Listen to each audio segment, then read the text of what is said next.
90s beats have a raw, vintage feel to them that you can't find nowadays. And a lot of producers think it's impossible to make old school beats using today's gear. Well, I'm going to show you how to get that classic 90s sound today. I'll be sharing sampling tips in this video, key tools and plugins, as well as general beat making advice. So to start off, a key idea that you want to keep in mind to get that classic sound is to try your best to replicate many of the beat making techniques and limitations from the 90s. Let me show you what I mean. First, I'll start off by using this sample here.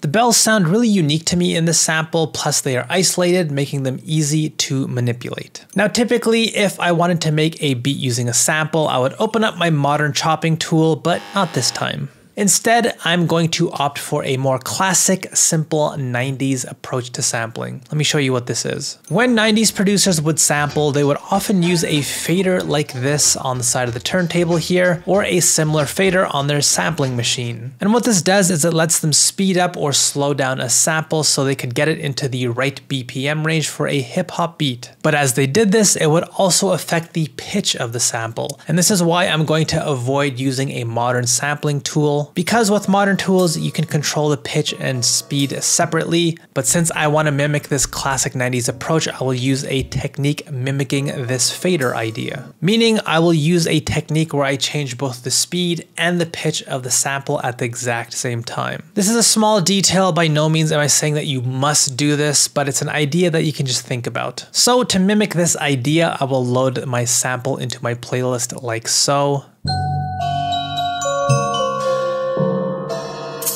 Then I will chop and isolate that bell section that I liked from within the sample.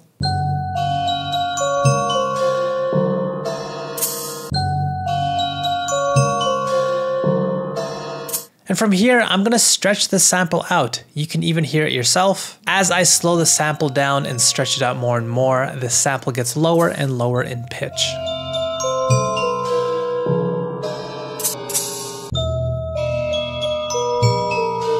So let's stretch this out to fit perfectly within 2 bars. That will make our lives easier as we add more sounds and patterns later.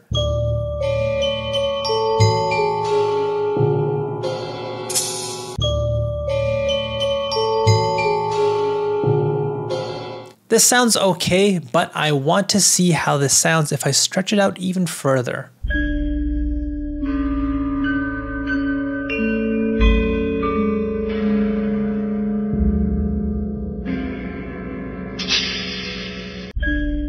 Alright, I really like this idea much better, especially this section in the back here. I think it sounds great.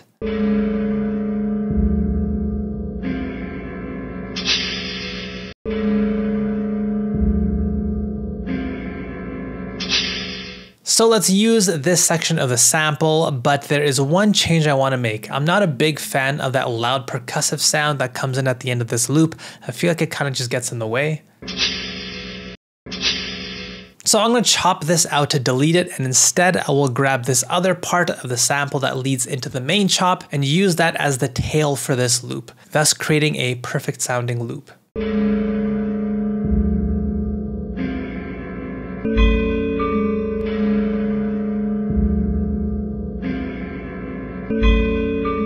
So as you can see, I'm trying to use basic raw stretching techniques, and I'm also trying to keep the chopping simple as well. I'm not making 30 different chops using the sample here. From here, I'm going to clean this sample up. I'll use an EQ to take out all the low end from this beat and dip out a little bit of the high end.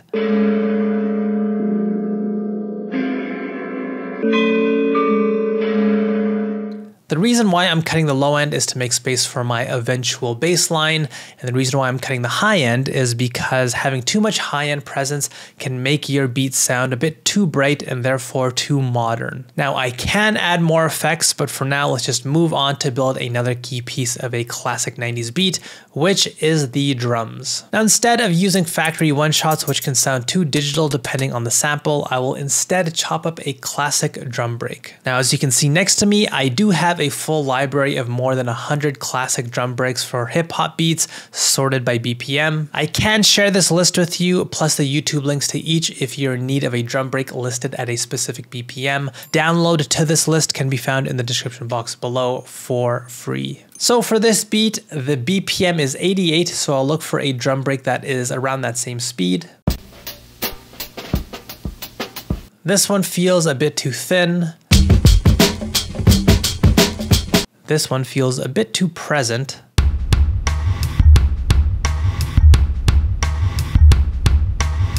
A bit too experimental here.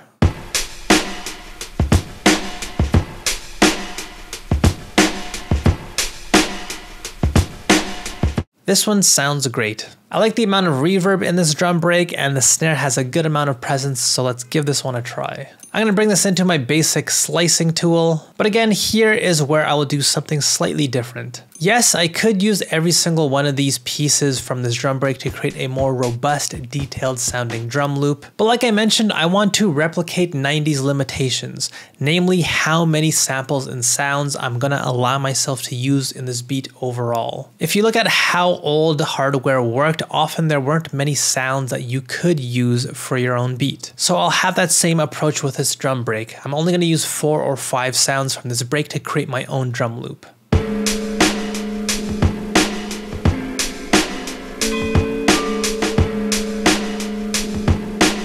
Now, one thing that you'll notice with my drum break is that I didn't make it overly sloppy. I know many tutorials say the secret key to making 90s beats is to have all your notes play off grid, but I don't believe this is advice that you must follow every single beat that you make. For example, with this beat, if you take a look at the actual loop that I've built using my sample, you can see and hear that the sample itself is already late and off beat.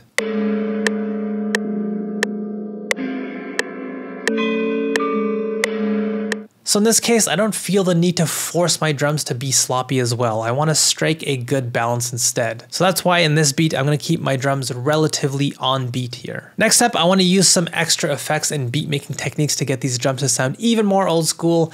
Namely, I want to use parallel compression. For those that don't know, parallel compression is basically a technique where you take your sound, make a copy of it, and then squish it and compress it so it plays alongside your original layer. Basically, this technique can help you give a thicker feel to your drums. So to do this, I will route the drum loop to a second insert like so. And now I will start adding on compression and other sound altering effects onto this insert. First, here I will use a regular multi-band compressor. All I did was just go through the presets until I found something that I liked.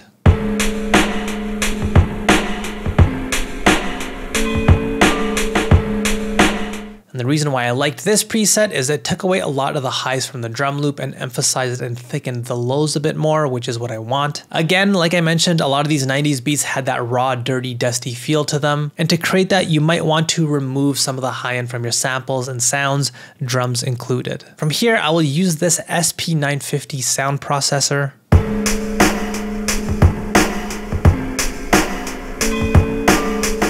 This is meant to mimic the classic SP1200 sound, where it degrades the quality of the sound plus adds a bit of crunchiness on top. Another similar plugin that can help you emulate a lot of these old hardware machines is Decimort. This is another one of my favorites.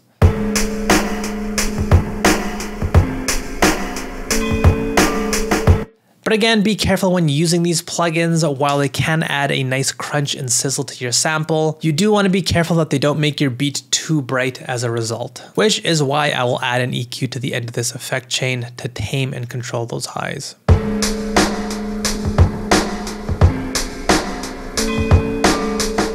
So after doing these techniques, we went from this basic sounding drum loop here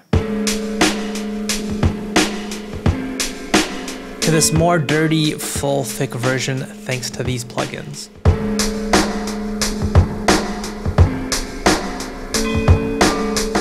Next, let's move on to yet another popular technique used in the 90s, which is using multiple samples in one beat. This can be tricky, but let me show you some ideas to keep in mind to help you do this a lot easier. Starting off, let's grab a second sample here.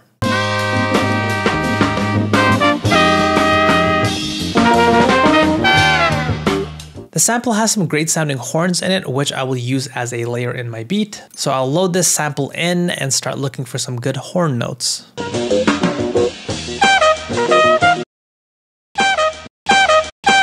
These these horn stabs here sound open and isolated, which is perfect. Now, one problem that you will run into when trying to use multiple samples together is how do you know if you're using them at the right note? You can definitely do this by ear, but I have built a tool that can help you do this called Note Grabber. What this does is it shows you all the notes in your sample and even lets you grab them for your own beat if you want. Feel free to try this plugin out. The link is in the description box below. So here is how I will use this to help me. Let's start off by looking at what notes exist in my main loop.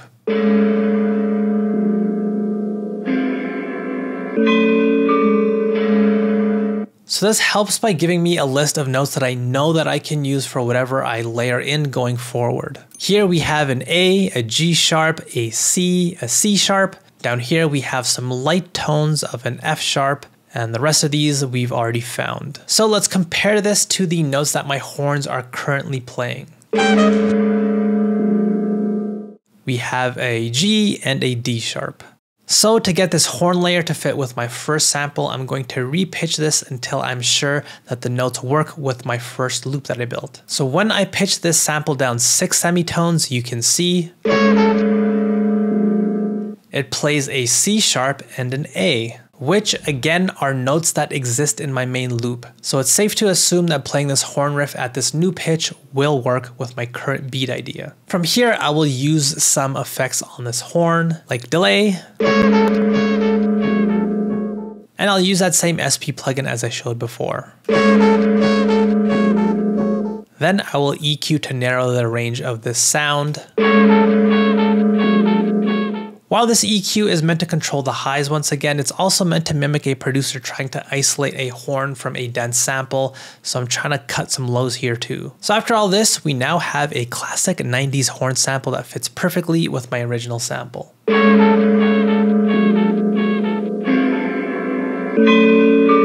So let's continue using even more samples to build even more layers. Again, I'm trying to avoid using factory synths and sounds, and I want to do my best in making this entire beat all out of samples. So here is what I'll use next.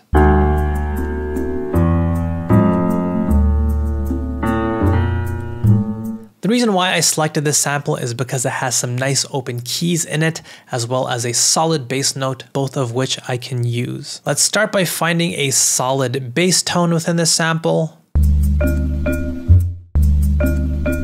And let's EQ everything else other than the bass. Now, once again, the question becomes, how can I use this sample to build my own bass line for my beat? Well, let's start again by figuring out what this note actually is. According to Note Grabber, this is playing a D. So I'm going to go into FL Studio's settings for this sample, change it to a D, and now it will play the correct notes as I use my keyboard. You can see when I play a C, it's actually a C, same thing with a D, and so on.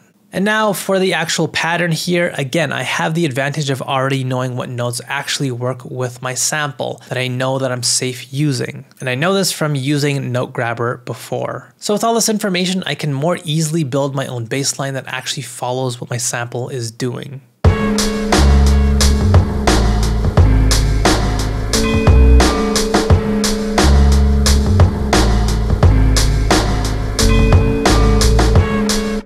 From here, like I mentioned, the sample also has some nice keys in it. So I'll add these in as yet another layer. And again, looking at Note Grabber, these notes are playing a D sharp, which if I tried using in my beat right now, would sound off. So let's use this at a different pitch. When played down here, these notes are now playing a G sharp, which again I know exists in my main loop. So when I use this for my beat,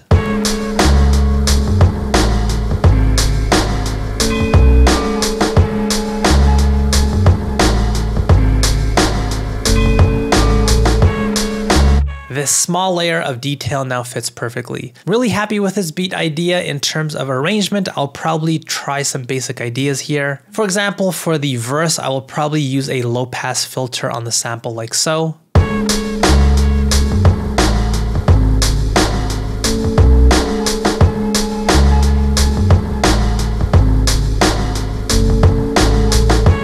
And then when the hook comes in, I can release this filter so the bells from the sample can be heard, and I'll even throw a nice additional sample layer of strings.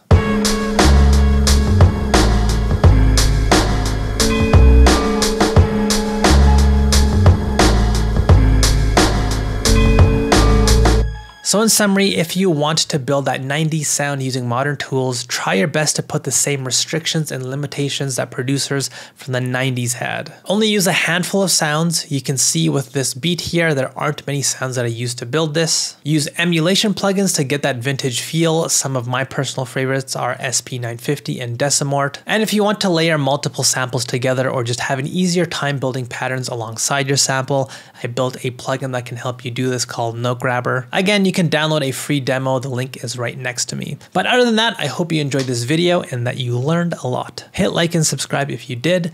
And yeah, I'll see you next week. Bye for now.